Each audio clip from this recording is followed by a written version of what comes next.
Welcome to today's Thought Leader series on the impact of stressful life events at work, the case of divorce. My name is Bori Csillag. I'm the Steerick Assistant Professor of Management here at OSU, and today I'll present research conducted in collaboration with Drs. Connie Wamberg and Michelle Duffy at the University of Minnesota. Stressful life events is an umbrella term spanning transitions such as death of a spouse, detention in jail, mortgage foreclosure, as well as marriage, pregnancy, and divorce. Something that stressful life events have in common is they tend to be high impact. And at least for events that management researchers have studied, they tend to have a spillover impact at work. Given this background, researchers have emphasized the need to understand, acknowledge, and address the employee experience of crises and events outside of the workplace. A part of this call for advancing research has been for nuanced views of specific stressful life events. So what that means is, even though mortgage foreclosure, pregnancy, divorce may all be high impact, their specific experiences are not uniform.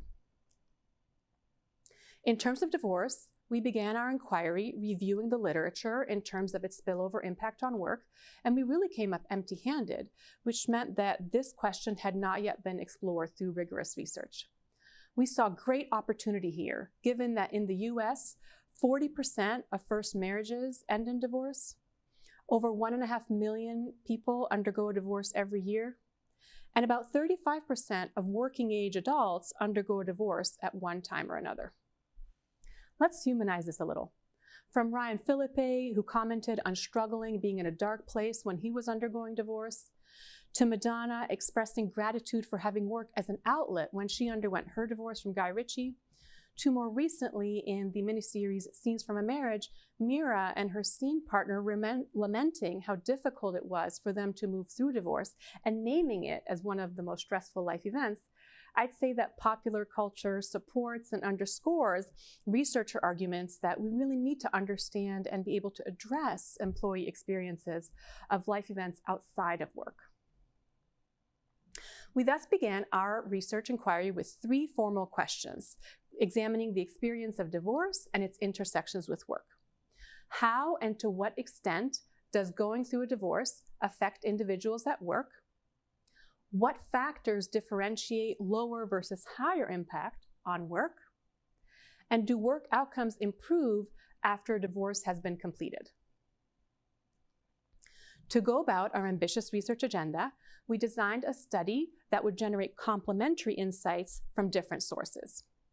To answer our first question, we knew that we needed comparison groups of divorcing as well as non-divorcing individuals, and here we were looking to collect quantitative as well as qualitative survey data.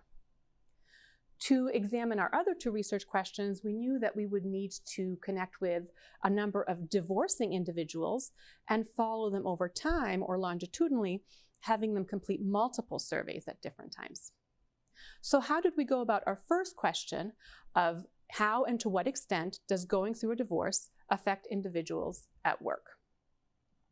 We recruited a similar number of divorcing individuals, as well as working adults divorced within 5 years, long-term divorced, and married or cohabiting never divorced. We used a service called Amazon Mechanical Turk, which helps researchers find valid survey takers. We put a number of validity checks, quality checks in place, and we ended up with a sample size of 502 working adults spread pretty evenly across these 4 comparison groups. We wanted to assess the potential differences across these comparison groups in terms of negative mood at work, cognitive and physical engagement at work, job performance, and health, with that last one being a combination of physical and psychological health as well as sleep quality. We saw each of these as important work-relevant outcomes. Of these outcomes, we found statistically significant differences in negative mood at work, job performance, and health. Next, we wanted to dig into and understand the experiences of our divorcing subgroup, that comparison group, in a little more detail. So we asked our respondents 2 general questions, 2 overall questions, asking them, in the past few months overall, To what extent has your divorce had a negative impact on your job, work, or career? And then we also asked this question in terms of potential positive impact on job, work, or career. We had people rate this question on a 1 to 5 scale. What we found, as we can see on the bar chart on the slide, on the left panel, 43.8% of our respondents indicated that they were experiencing a negative workplace spillover impact. And on the right panel, we see that 38.8% of our respondents agreed or strongly agreed that they had some sort of a positive spillover impact at work. Next, we asked our survey takers to free write and narrate in their own words the nature of their experiences to help us understand this spillover. We content analyzed this data in order to reveal some key themes. On the negative side, we found that working people undergoing divorce had intrusive negative affect at work. In their own words, this would sound like, I'm still working, but I'm feeling a little hopeless. Or they indicated that they were being short and unsympathetic with customers without intending to be that way. We also found the theme of reduced focus and rumination at work, illustrated by quotes from participants about being more distracted, about needing more time to get things done, or even having a constant ringing in their ear in terms of what their soon-to-be ex-spouse had said during divorce proceedings. We also explored themes of positive spillover of the divorce experience onto work. And here the two themes that we surfaced were, firstly, spending more time, focus, and energy on work and career, and having renewed work and career motivation. For example, one participant indicated in their own words that their divorce had turned their attention to work and career, enabling them to strive to be a better employee. We were really intrigued by these qualitative findings, and when we content analyzed the whole set of narrative data, what we picked up on is that some of our respondents described their divorcing experience in terms of grief words. So for example, hopelessness, longing, lack of acceptance, anger, bitterness, whereas others within our divorcing sample described their divorce experience with kind of a notable absence of that backward-looking grief meta-theme, if you will. We took this insight and helped that shape our Study 2 design and the next part of our investigation. We next turned our attention to our second and third research questions. What factors differentiate lower versus higher impact of divorce at work, and do work outcomes improve after divorce has completed? Given the types of analyses that we knew we wanted to conduct, we knew we were looking for a couple hundred of people to join our study who were undergoing divorce and were willing to commit to completing 3 surveys over the course of a year. So let me ask you, where would you turn if you were looking to recruit a couple of hundred people who were going through the process of divorce and they were volunteering to sign up for a study and stick with it for a year and 3 surveys? After exploring a couple of different recruitment avenues, we settled on going with divorce court records. And we ended up inviting every person who filed for divorce in a given county to join our study. I was at the University of Minnesota at the time, and we sent mailed invitation packets, including this poster, to over 1,700 people in order to generate interest. Once we had our Study 2 sample in place, we asked them the 2 overall questions of negative and positive spillover impact, as we had with Study 1.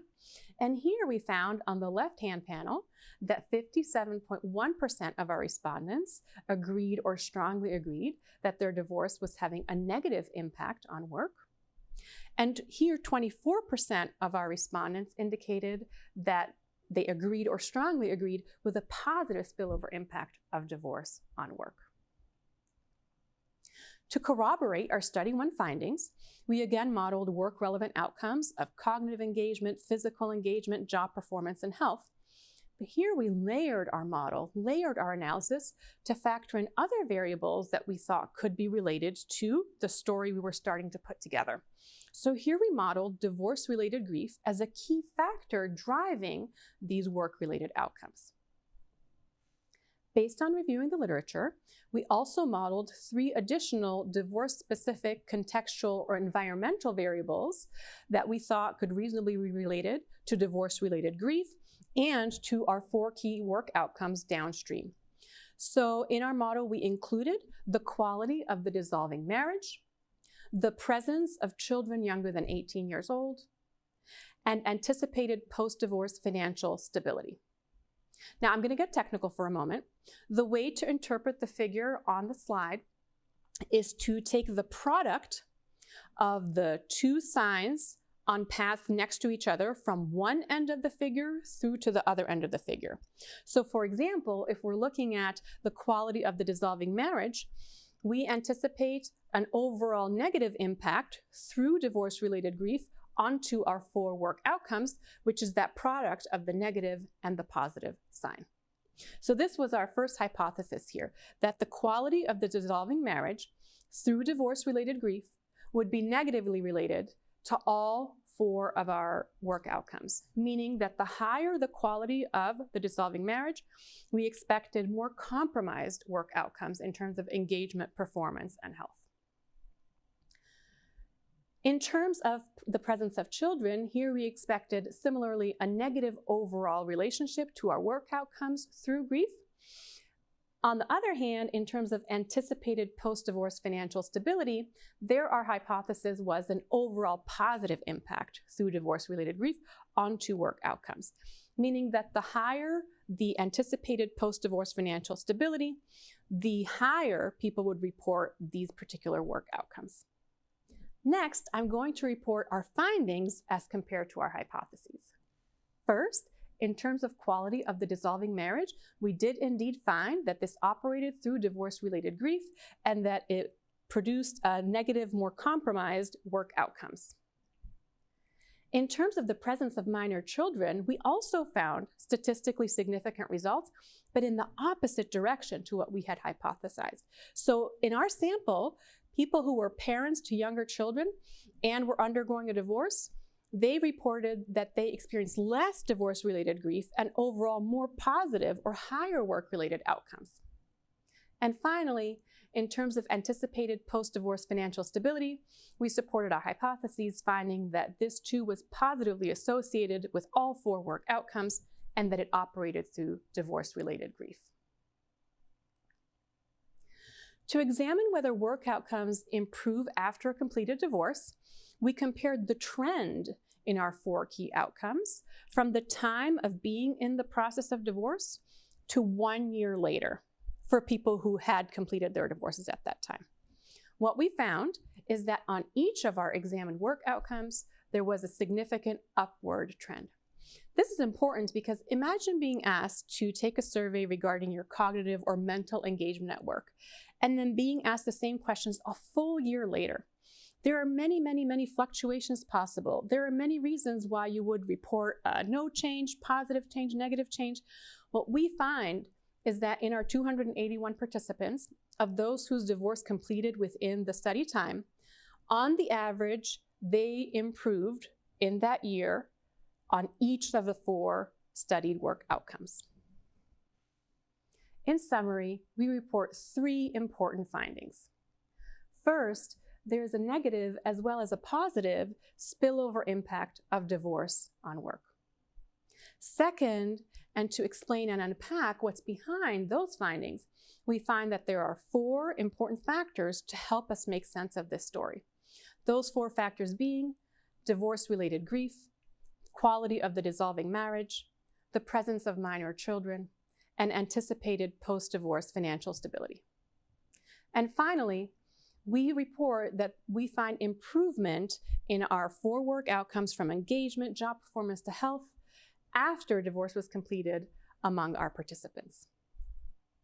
These findings help us understand and address the experience of the over 1.5 million Americans who undergo divorce each year, and the about 35% of working age adults in the US who experience divorce at one point or another. Who are our findings most impactful for? Certainly our results have something to say in terms of the experience of divorcing individuals. For them, we're hoping to normalize the very varied experience of divorce, meaning that for some people, this includes a high amount of divorce-related grief, compromised work outcomes, and a really challenging time overall with negative impact on work. But for others, the experience looks very different. So we hope to normalize and explain this for divorcing working adults. We also see our results as providing important insights to supervisors, coworkers, as well as human resources professionals. Educating unit and HR managers regarding the impact of divorcing can prepare them to support and advocate for those undergoing divorce in a way that buffers against their individual and against organizational productivity loss. Overall, we recommend that supervisors and HR professionals openly communicate with divorcing employees to better understand their specific experience and to in turn tailor their support and recommendations for resources. We have similar recommendations for peer coworkers who HR may also help coach. For example, upon learning that a coworker is undergoing divorce, instead of avoiding the topic or approaching them with something such as, "Oh, I'm sorry, that must be terrible and very difficult," we recommend a more open and empathetic approach, asking about a coworker's unique experience in order to best support them. Although our findings and our specific research design put a spotlight on the stressful life event of divorce, we speculate that these findings may help inform and be beneficial to working individuals undergoing other stressful life events.